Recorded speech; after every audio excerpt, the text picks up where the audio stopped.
Hi, everyone. I hope you enjoyed a little music in the afternoon for this Lunch and Learn series. My name is Kanani Makikau, and I am the Director of External Relations here at Cal Poly, which includes parent and family programs and commencement. The winter webinar series, sponsored by the Parent Advisory Council and hosted by Parent and Family Programs, is a resource for Cal Poly parents and supporters featuring campus and community experts. In fact, we have the chair of the Parent Advisory Council here with us today. Marta, do you want to introduce yourself? I would love to. Hold on, I got to put my video on. I cannot start my video because the host has disabled it. Oh, very good. Well, let's just listen to your voice then. Oh my goodness. Um, Good afternoon, everyone. And as Kanani said, welcome. For those of you I haven't met, I'm Marta Harmon. You have no idea what I look like, but that's okay. I am the current chair of the Parent Advisory Council and the very proud and slightly emotional parent of a fourth year senior who is officially 2 quarters away from graduating. Yep, you've heard it. And I'm counting, and I still remember move-in day like it was yesterday. We are excited to welcome you to the Council's first sponsored Lunch and Learn of the 2025-2026 school year. Oh, I guess I can start now. There I am. Hi. And we're kicking things off with a topic that tends to spark equal parts interest, stress, and group texts at all hours, which is off-campus housing. If you've already heard the word leases, roommates, or waitlists whispered throughout your home, you're not alone. Off campus housing is one of the hottest and trickiest topics for students and families to navigate. And believe it or not, now is actually the time to start thinking about fall 2026. I know, deep breaths, everybody. Today's session really is designed to help make the process a little clearer, a little less overwhelming, and hopefully give you some practical takeaways that you can use right away. Thanks so much for joining us, grabbing lunch, and being part of this incredible community. And I'll pass it back on to Kanani. Thanks so much, Marta. I love that everyone now gets to see what you look like. That is amazing. We love our Cal Poly parents for sure. Awesome. I also want to mention that you can review this recording and all previous webinar sessions. Please visit the Stay Informed tab at parent.calpoly.edu. Feel free to use the Q&A function today on Zoom to ask any questions anytime throughout this lunch and learn. We will try and cover those at the end. I'm excited to be with you today for this special session with the off-campus housing coordinator, Sarah Bacio. The Office of the Dean of Students has an off-campus housing program to help provide students and community stakeholders with connections and resources to improve student success as they live in the San Luis Obispo community. The off-campus housing program provides valuable insights on the rental search process, understanding your tenant rights and responsibilities, and becoming a competitive applicant. Sarah, do you want to go ahead and introduce yourself? Hi, everybody. My name is Sarah Bacio, pronouns she, her, and I am the off-campus housing coordinator. And I've been lucky to be in this position now for about 4 years. So really been building it and creating resources to support you all and to support your students. And so that's what I will be talking about today.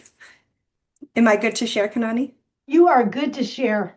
Okay, perfect. So I'm going to go ahead and get our presentation up. So you should be seeing living off campus. As I mentioned, that's what we're going to chat about today, giving you some resources, giving you some tips, and hopefully helping make this process smoother for you and your students. So to start, I will make an assumption that most of your students are probably living on campus. And so I want to start with talking a little bit about those differences and things that you and your students can get used to or get ready for. And in particular, the first one I like to talk about is a new and different community. So if your students are living on campus right now, their neighbors are other students. They're most likely students in the same major, similar majors, similar interest, also similar age, and then probably similar lifestyles in the sense of when they wake up and when they go to sleep. And then when they move off campus and they're in that new community. It's going to be different. They will still be surrounded by students. They will still have their peers close by, but also knowing that their community is going to expand to locals from our area. It's going to expand to retired folks, potentially professors, potentially staff that are also working at Cal Poly. So helping your student understand those differences, and recognizing they get to become a part of the community in a different way once they move off campus. Other things to think about in the planning process is those higher upfront costs. So you're going to have your first month's rent, you're going to have your deposit, and really planning ahead of time and helping your student budget ahead of time so they understand those costs coming up front. And then, of course, rent is due monthly. Utilities and furnishings are also going to vary by property. So a lot of times I get questions where folks want to know what is going to be the cost of utilities or what's going to be included.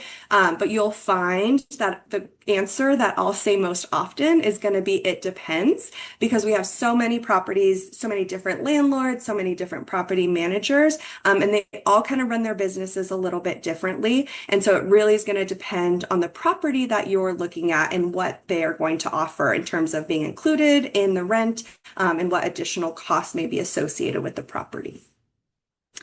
I do like to also put on here that response to maintenance requests vary, because right now, again, if your students are living on campus, they are having access to their RAs, their CSDs, custodial maintenance 24/7. It's a very different environment.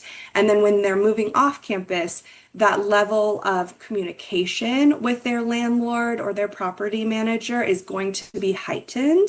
And there's going to be a lot more onus put on your student to make sure that they have that positive communication with their landlord or their property manager to make sure that any maintenance requests, or any maintenance issues, I should say, get addressed quickly so that it doesn't turn into a larger issue down the road for you or your student.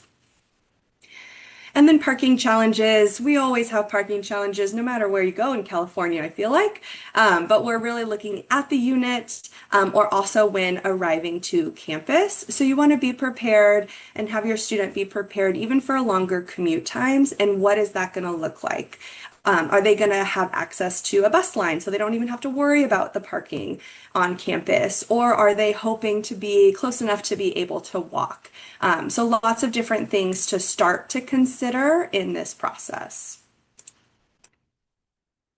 And then talking a little bit about the local rental market. So on the, I guess my right-hand side, I hope that's your right-hand side, there's the timeline.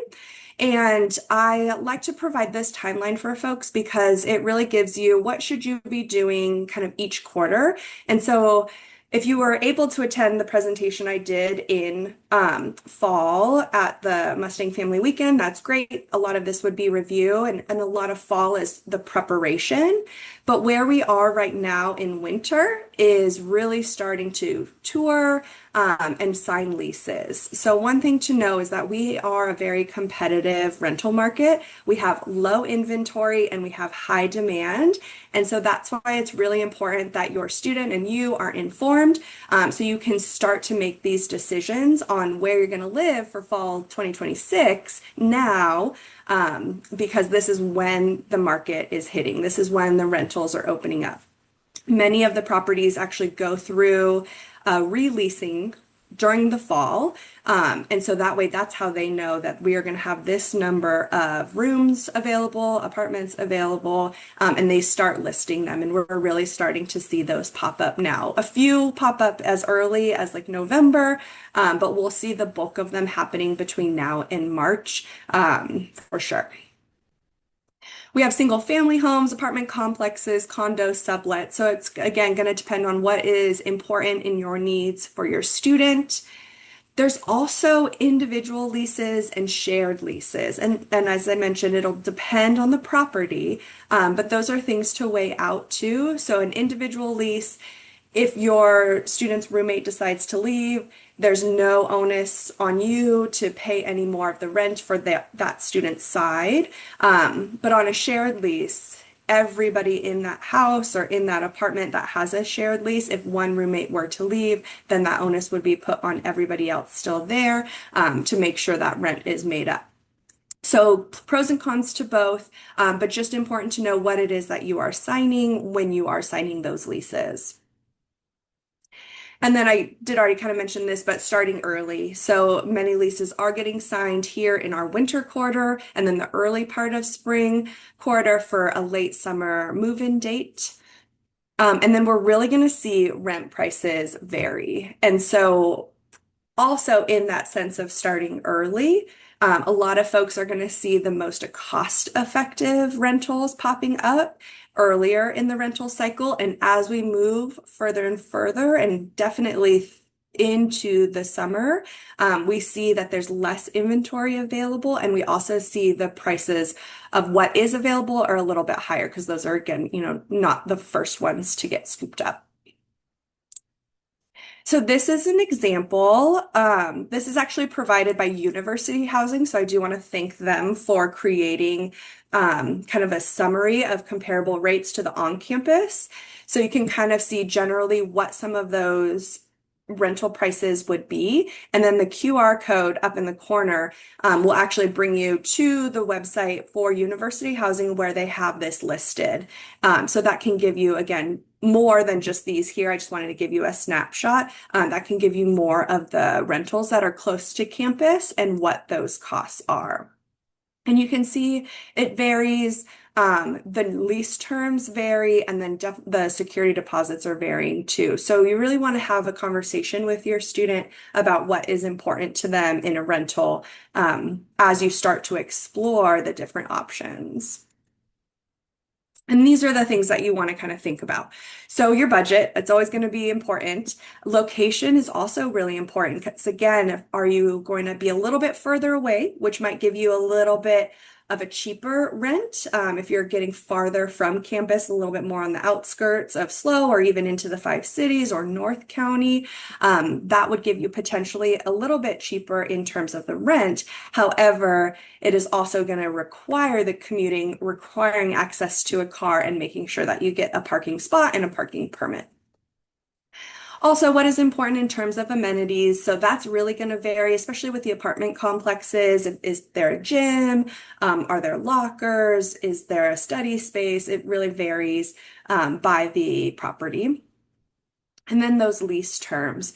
I have a bullet point on it at the bottom of this slide, but lease terms are very important, especially for this next year because of the switch to semester. So we've done a lot of communication. My office has done a lot of communication with properties about the switch from quarter to semester and the encouragement to have properties change their lease terms to align better with the semester, because many of them actually align pretty well, for the most part, with our quarter system, but we need to make that big switch. And it's not guaranteed that they're going to do that switch. So I am really encouraging students every time I talk to them, and I want to encourage you that before you sign that lease, that you make sure the lease terms, so those dates, are going to align with the new semester dates. And if they don't, I encourage you to negotiate with the landlord or the property manager to adjust those lease dates to make sure that it can reflect what is going to be more beneficial to your student. Also, many rentals require a cosigner as part of the application process. So if that's going to be you, that's fantastic. Kind of get all of that information also ready to share with your students so they can include that in their application. Because it is such a competitive rental market, if that piece is excluded, a lot of times that application kind of gets pushed to the bottom of the pile and they kind of move on to the next one. So you really want to help your student make sure that they have an application that is complete in full. And then there's always the question of who is your student going to live with and the roommate situation. So your student may have a fantastic roommate situation now. that's great. They maybe have moved up here with somebody from high school, and that's also great. And I would also really encourage you to continue to have them have those hard conversations before they move off campus, because there's a lot more responsibility when you move off campus. There's a lot more independence and freedom not being on university housing grounds. So I would encourage you to make sure that they are finding folks that they are truly compatible with, lifestyle, budget, all of that. So as they move off campus, because they're getting into a legal lease with them, it's a lot harder to break that lease as opposed to when you're on campus, if maybe they're having a roommate issue, they might more easily be able to just move to a different location. And that's not necessarily the case when they move off campus. And then we have lots of resources that I will go over later from our program. So some of the things that we offer for your students are our workshops and one-on-one support. So our number one workshop is Unlocking Your Housing Path. And this really helps students understand the whole process of finding a rental, what the resources are, tips and tricks, understanding budgeting, and that sort of thing. So if your student has not attended one of these, I would encourage you to have them log into Cal Poly Now. All of the workshops for this month are listed in there. We have quite a few, and then we'll have more offered for the remaining parts of the quarter. But as we get into the later parts of winter and then the beginning parts of spring quarter, the conversation does really change. So getting into these presentations early is going to set them up for the most success at the beginning. And then also we have a partnership with SLO Legal Assistance Foundation where they've come to do an Understanding Your Lease presentation. And we are going to offer that again this quarter. The goal is to have that in February. And so we're just kind of finalizing the dates right now, but we'll be able to share that out. And I would encourage for this particular one that we're going to open it up for parents and supporters, but also for your students, because their name is going to be on the lease. So we really want to encourage them to really know what it is that they are signing. And then we do have one-on-one support available. So we do drop-ins. We also do boothing out and about across campus. And then just generally, if you have any questions that you want to email, we can support, and then we can meet one-on-one with your student too. So anytime that they have questions, we really encourage them to reach out so we can kind of help them through the process. And again, because their name's going to be on the lease, we really encourage them to do a lot of that question asking and preparation. And one of the other pieces that we offer for students is our Educator Renter Certificate program. So this is an asynchronous Canvas course. So your students can log in with their Canvas or their Cal Poly login, and they can enroll. It's no cost. There's no units associated with it. It's just a way for them to gain that foundational understanding of how to navigate the rental market. You can see kind of a list of what the content is in the course. Particularly, I think it's important to know about your tenant rights and responsibilities, and there's a lot of detail in this presentation about that. The City of SLO noise ordinances, again, when we think back to moving out onto or off campus and having a new and different community, these are the things that are going to be really important. And it also goes through the resources for them. When students complete this course and do the very brief exam at the end, there's the chance, once they complete that, as long as they pass that, then they will be provided a certificate of completion.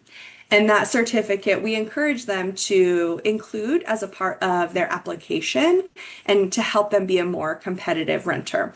So with all else equal and everything within fair housing law, we are working with property managers to see the value in students doing this course, to kind of, again, all else is equal, to give the student group that does this course a little bit extra a competitive edge in a very competitive market. So it takes approximately 45 minutes to an hour is what I tell students.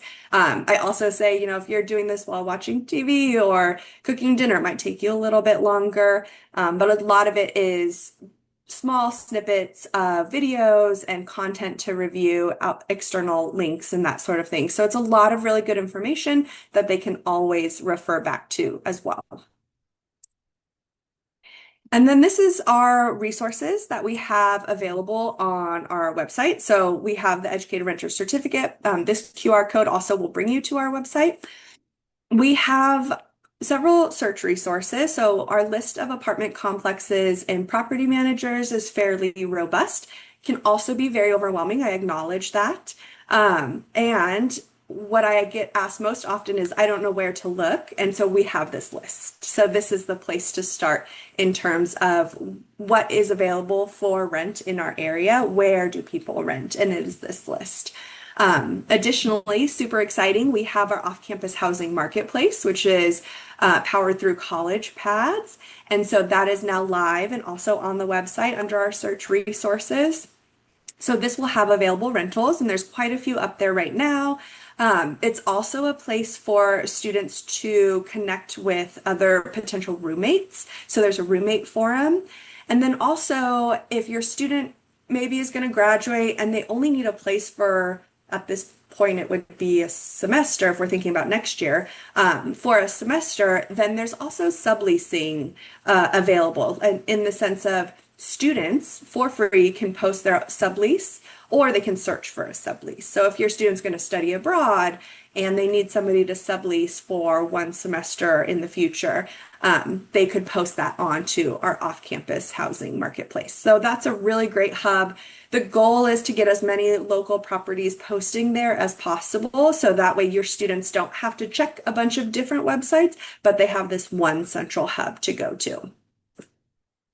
We also have our tenant rights and responsibilities resources. So again, it's as you're entering into a legal lease, it's really important to know what are your rights as a tenant, and then also your responsibilities in terms of the City of Slow Noise Ordinance, maintenance, all of that stuff.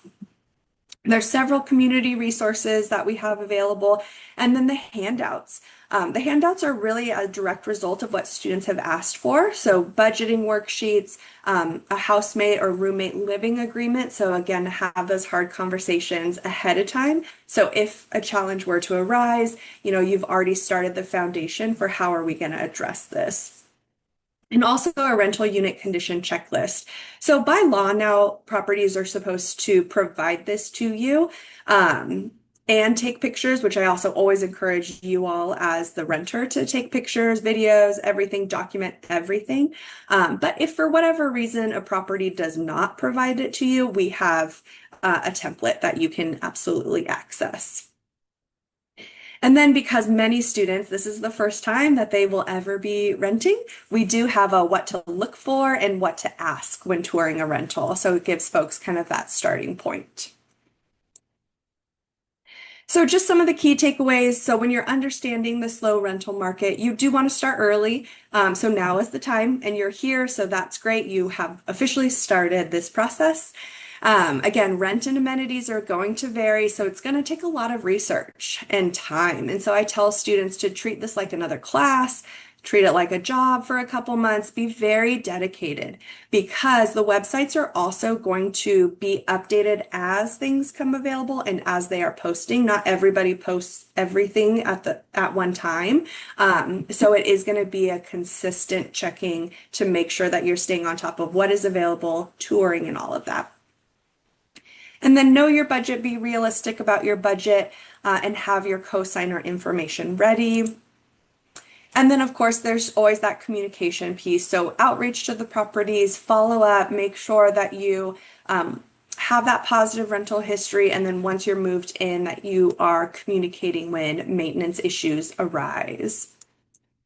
And then for you all as the parents and supporters, really empowering your student to take the lead. So encouraging them to attend our workshops, encouraging them to do the Educated Renter Certificate program, encourage them to do the outreach, to do the follow-up, to ask those questions, because this is that great learn by doing opportunity. They're going to be a renter to hopefully an owner, and so this is the chance for them to really build those skill sets, especially because their name is on the lease. And then I do want to just give one note for the university housing timeline. So my office, the off-campus housing program is in the office of the Dean of Students, which is separate from university housing. So university housing does have a different timeline for if they're looking to be on campus for next year. So I do like to include this for you. You can scan that QR code as well and keep that, knowing that the if your student wants to live on campus again for next year, it is a lottery system that is not guaranteed, and it's also very competitive. So it's really important that you still have the information about the off-campus housing and just make a backup plan for if your student does not get the lottery and does not get on-campus housing for next year. What is your process and where are you going to start looking for off-campus housing? And I'm sure there probably will be some more questions on that. And then just here's the contact information, which I think will be shared in the chat too. And otherwise, we can jump into some questions and I can stop sharing. There we go. Mhm. Thank you, Sarah. That was so good. When we were preparing for this presentation, you mentioned that this is your first presentation of the new year, and I just want to say you did a great job. You still Oh, remember thank you. all the information. It was fantastic. It's such an important topic for ultimately students, but also parents and supporters who, when you mentioned like having a co-signer is really important in this market here in San Luis Obispo. So you're usually going to have parent involvement when it comes to these off-campus leases. So thank you so much for that presentation. There were some questions that came in that were answered during the presentation, but we did hold some of them so that we could ask some of them right here. Let me just go into one of those questions right here. Sarah, based on your experience, what is the best way I can support my student in making informed housing decisions? Yeah, that's a great question. Um, I think really the best way is to encourage your student to connect with the off-campus housing program because of what we offer in our workshops and what we offer even in taking the educated renter certificate program. I think those are two really key ways to make sure that your student is informed. And also the other piece to really support your student is helping guide them to know the right questions to ask to a landlord, and know to do the follow-up and to really encourage them to start now. So I do talk with a lot of students in spring and it gets to the spring quarter and they said, I heard I was supposed to like look early, but I didn't really believe it. And so I don't want your student to fall into that and really push them if they are going to push this off and not really start thinking about it until spring quarter to encourage them to start now so they can be the most prepared.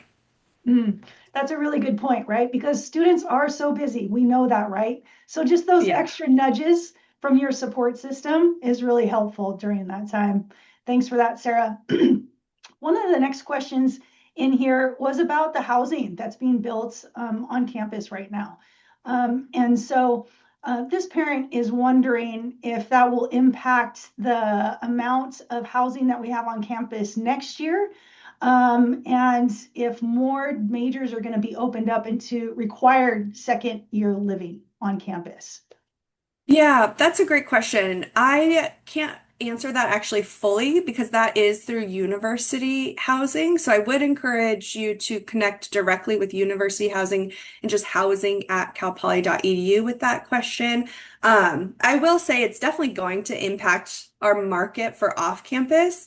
And down the line, yes, there is going to be more majors that will be required to live on campus. But to give you the specifics, I unfortunately I don't have that information. Right. And like Sarah said, checking with the housing, Stanley put some links on there for housing as well. Really important that talking to them about those kind of questions. Thanks, Sarah. Okay, I got one more question in here. This one seems pretty specific, and it sounds like this is a parent who already has maybe a student here, maybe a second year student. My student applied to be an RA. What happens if a student decides they want to move back to campus or change their off-campus living arrangement mid-year? Yeah, that's a great question. So I'll talk a little bit about the RA position and how that impacts off-campus housing. So in one aspect, if your student wants to be an RA for next year and they're going to start to go through that process here probably in the next couple weeks to a month or two, just knowing that that does not align exactly with the off-campus housing timeline. So knowing they're going to start interviewing, they may not hear back until later into winter quarter, beginning of spring quarter. And so if that's the case, it's still important, it's kind of the same thing with the lottery, to have that backup of what are you going to do for off-campus housing and what is your plan if you were to not get the RA job, would be my suggestion there. I don't know, always encourage students to just go and sign an off-campus lease and then hope that they can be on campus later and just kind of figure it out down the road. The reason is because you're entering into a legal agreement. So with that, if you are looking to be an RA or to do the lottery, still think through the things we talked about. Think through your budget, think through location, think through the roommate group that you're going to have. Make that plan for where might you want to live.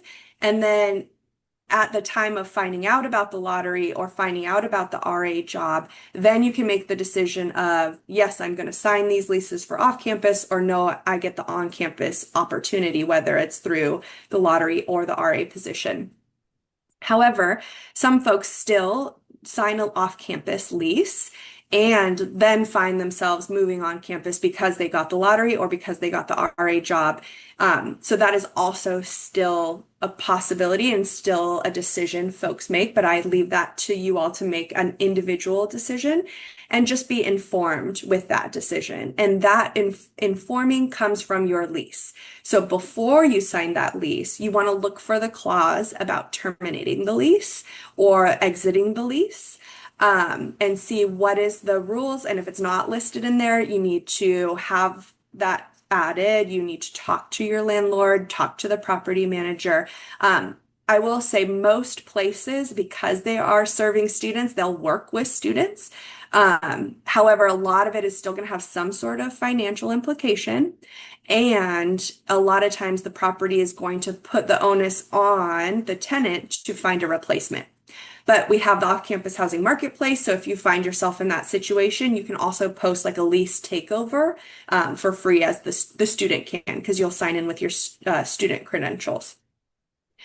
So I hope that answered it. I think the main thing, I'll just say one last time, the main thing is to go back to the lease or check the lease before you sign it to know what are the terms for canceling the lease, terminating lease, or exiting. Those are going to be really important pieces. Great, Sarah. That was a lot of good information there.